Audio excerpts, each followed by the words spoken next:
The vast assembly hall of the galactic concordance on the neutral world of Vexera Prime hummed with the low thrum of 1,000 alien species. Crystalline chandeliers floated above, casting prismatic light across delegates from every corner of known space. The air smelled of ozone, exotic spices, and the faint metallic tang of fear. At the center of the raised dais stood Kravex, High Arbiter of the Zorathian Dominion, his towering, multi-limbed form draped in shimmering robes of liquid silver. His compound eyes gleamed with contempt as he surveyed the lone human representative who had dared to stand before the council uninvited.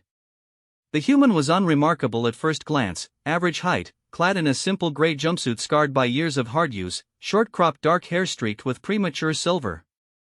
No visible weapons, no ostentatious armor, no retinue of guards. Just a man named Elias Thorne, captain of the independent freighter Resolute, who had somehow forced his way onto the docket by invoking an ancient clause of mutual defense that no one remembered anymore.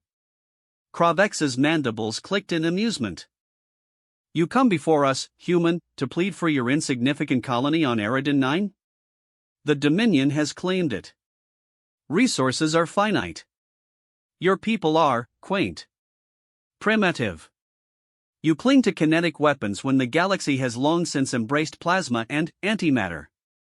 What can one man with a pistol hope to achieve?" He gestured dismissively at the holstered sidearm on Elias's hip, a heavy, antique-looking revolver with a matte black finish. Laughter rippled through the assembly. A cluster of insectoid Virene diplomats chittered, a gelatinous Thaler quivered in mirth. Elias met Kravex's gaze without flinching. "I didn't come to plead, Arbiter. I came to warn you." The laughter grew louder. Kravex leaned forward, his voice dripping with condescension. "Warn us? With that relic? Our shields laugh at your bullets. Our warriors would swat you like an insect before you drew breath to fire." Elias's hand moved slowly, deliberately, to the holster. He drew the revolver, a massive .500 Linaba custom built on old Earth patterns, chambered for hand-loaded rounds that could punch through light armor. He held it loosely, barrel pointed at the floor. The hall quieted slightly. Some aliens recognized the design from old human historical archives. Others simply saw an oversized handgun. Kravex scoffed openly. "You would threaten this chamber? With a single projectile weapon? Pathetic. Our smallest drones carry more firepower than your entire species' armory." Elias thumbed back the hammer. The metallic click echoed like a death knell. "This isn't about the gun, Arbiter." "Not really." He raised the revolver in one smooth motion and fired. The report was deafening, a thunderclap that made several delegates flinch. The heavy slug screamed across the chamber, struck an invisible force field inches from Kravex's chest, and flattened into a smoking disk of lead. The shield flared brilliant blue, absorbing the impact with contemptuous ease. Silence. Then, laughter again, louder, mocking. Kravex's mandibles spread wide. "See? Your best effort is nothing. A spark against the storm. Leave now, human, before we decide your colony is not worth the paperwork of extermination." Elias lowered the revolver. His expression hadn't changed. Calm. Almost serene. "You misunderstand," he said quietly. "That was just the distraction." He reached into his jumpsuit pocket and withdrew a small, matte black cylinder no larger than a data chip. He pressed a recessed button. Nothing happened at first. Then, the floor trembled. Alarms began to wail across the station. Lights flickered. Delegates looked around in confusion as the massive orbital platform shuddered. From the viewport behind the dais, the stars suddenly shifted, not from movement, but from the impossible, a colossal shadow eclipsing the sun of Vexera Prime. A human dreadnought, the Harbinger-class supercapital ship Indomitable Will, had dropped out of hyperspace at point-blank range. Its hull was kilometers long, bristling with railgun batteries, spinal-mounted antimatter cannons, and launch bays for fighter swarms.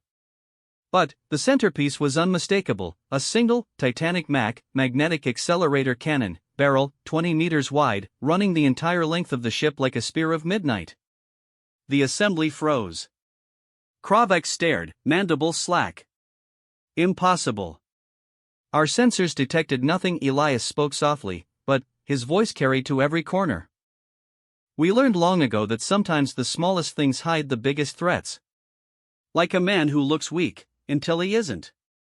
He pressed another control on the cylinder. Outside, the indomitable wolf fired. The Mac round, a depleted uranium slug the size of a skyscraper, accelerated to a fraction of lightspeed in seconds.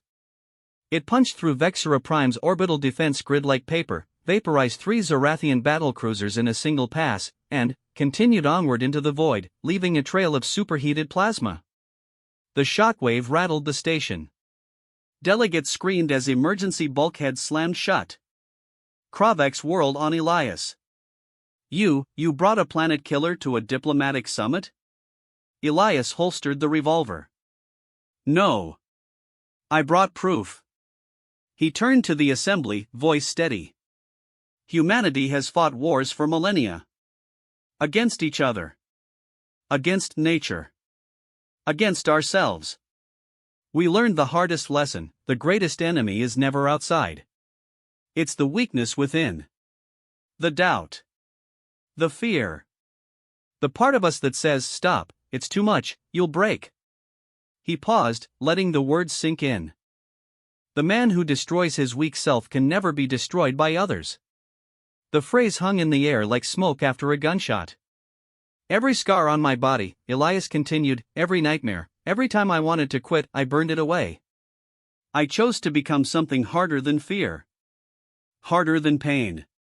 And, when the galaxy looks at us and sees only primitive guns, small ships, fragile bodies, we let them laugh. Because laughter blinds. It underestimates.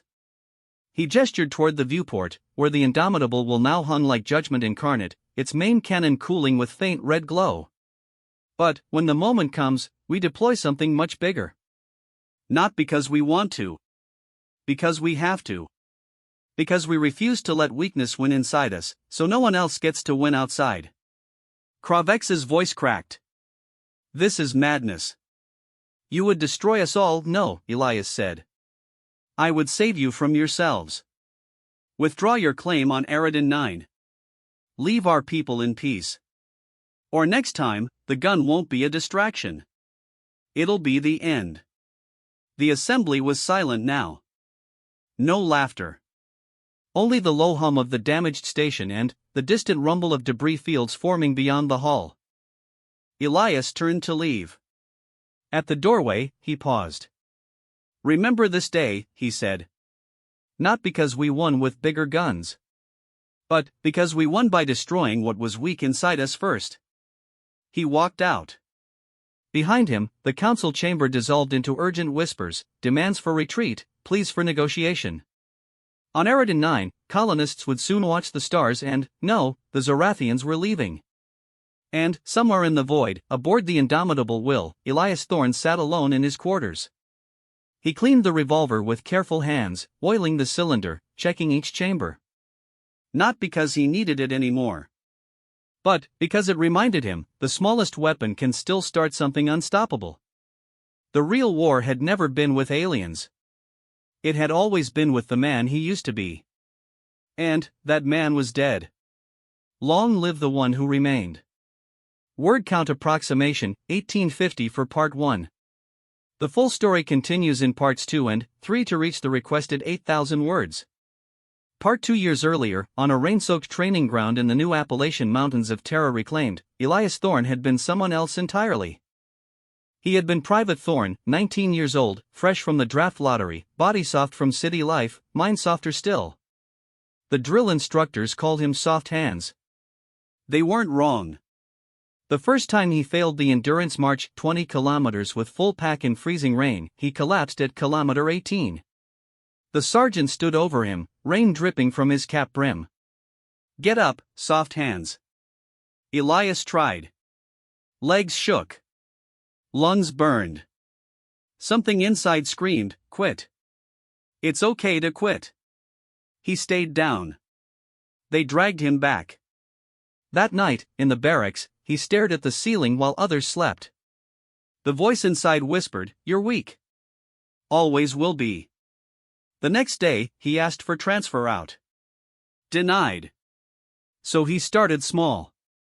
He woke before dawn. Ran laps until his feet bled. When the pain came, he welcomed it. Named it weakness, he called it.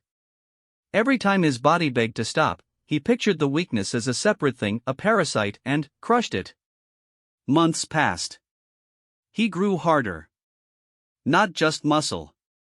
Something deeper. The day he completed the same march, rain worse, pack heavier, he finished first.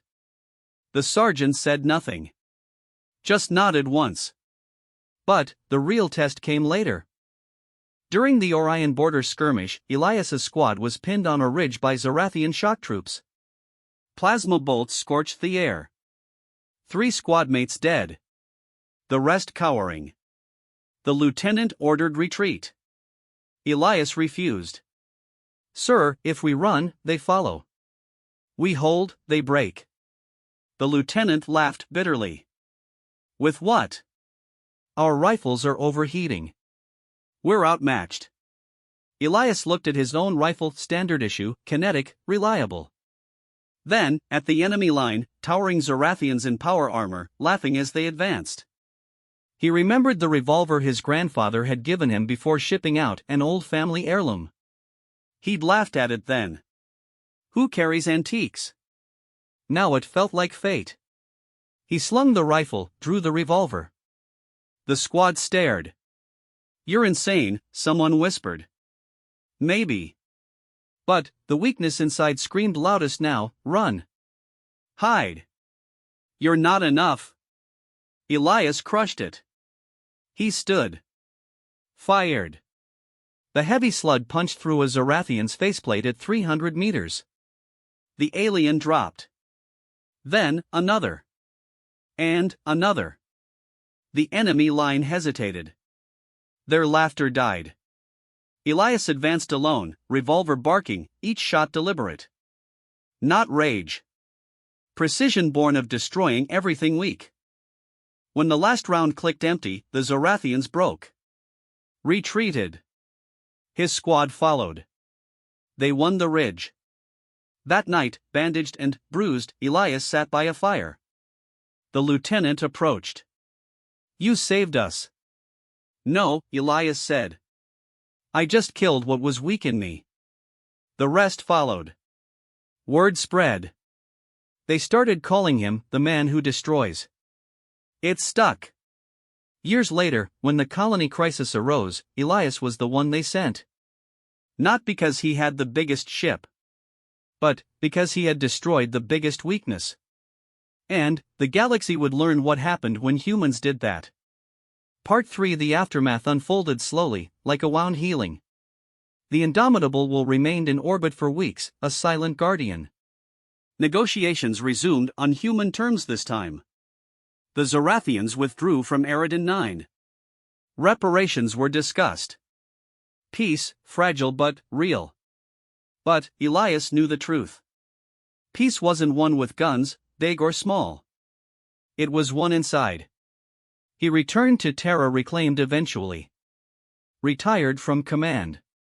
Took up residence in a small cabin overlooking the mountains where he had first broken. Visitors came sometimes, young soldiers, wide-eyed, wanting to know the secret. He always told the same story.